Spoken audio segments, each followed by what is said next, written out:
Halo, assalamualaikum teman-teman. Kali ini saya mau sharing tentang cacing parampis tomum.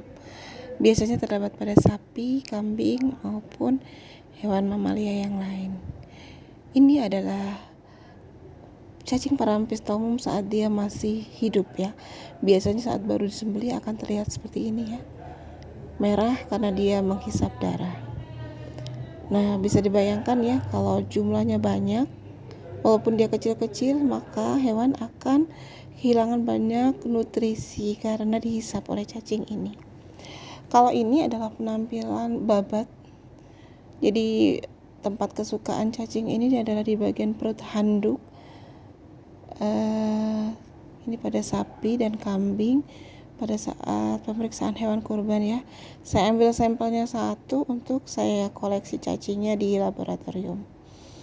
Nah, kalau udah lama ya, ini udah dicuci sebenarnya, tapi ternyata masih banyak cacing yang nempel gitu. Ini saya minta dari salah satu panitia penyembelihan hewan kurban untuk saya koleksi di lab.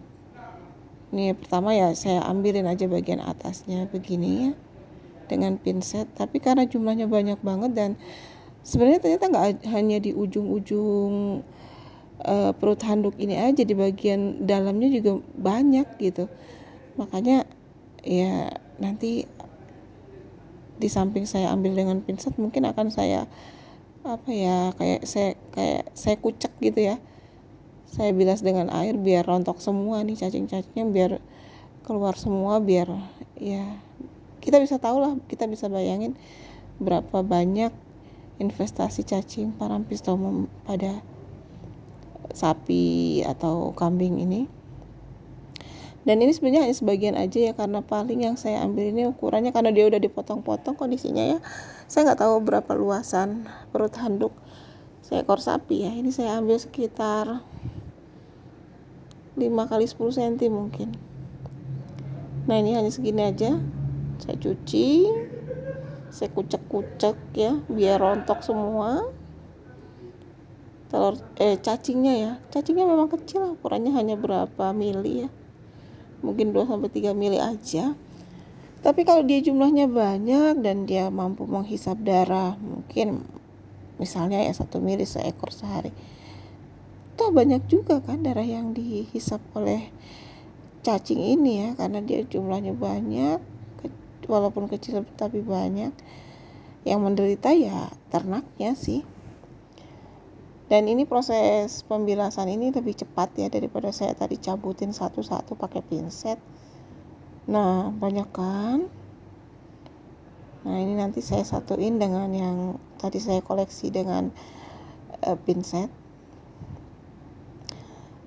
Sendokin ya, kayak cendol.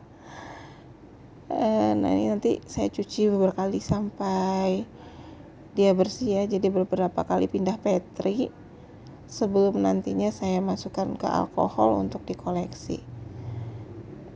Ini, nah segini kurang lebih. Ini masih ada lagi sih, nanti masih saya bilas lagi. Ini saya lihat di bawah mikroskop kayak gini nih penampakannya, agak lonjong dikit ya.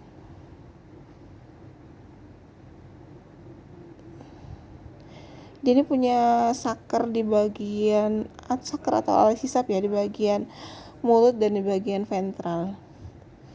Ini hasilnya yang sudah saya koleksi. Kemudian ini saya masukkan ke alkohol ya, tapi ini masih kotor, jadi harus dibersihin lagi dari dari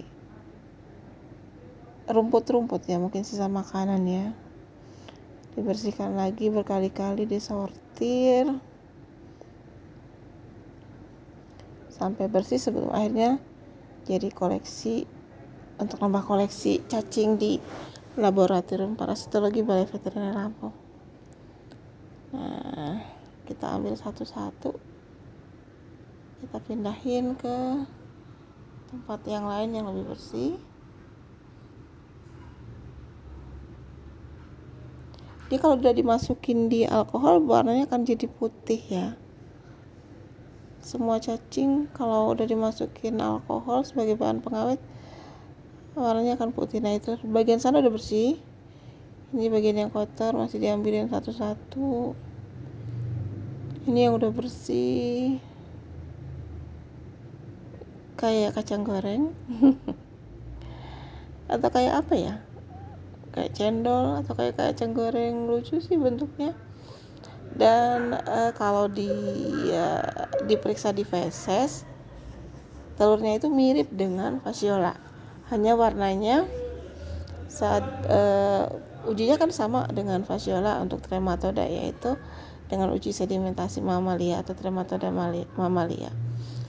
Nah saat diberi larutan methylene blue, nanti baru bisa kita bedakan bahwa yang warnanya kuning itu adalah fasciola, sedangkan yang warnanya abu-abu transparan atau warna perak itu adalah telur cacing dari Parampistomum ini.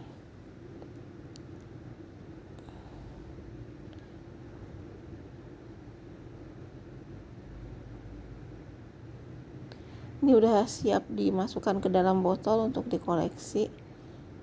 Ya kadang-kadang ada yang minta sih soalnya koleksinya.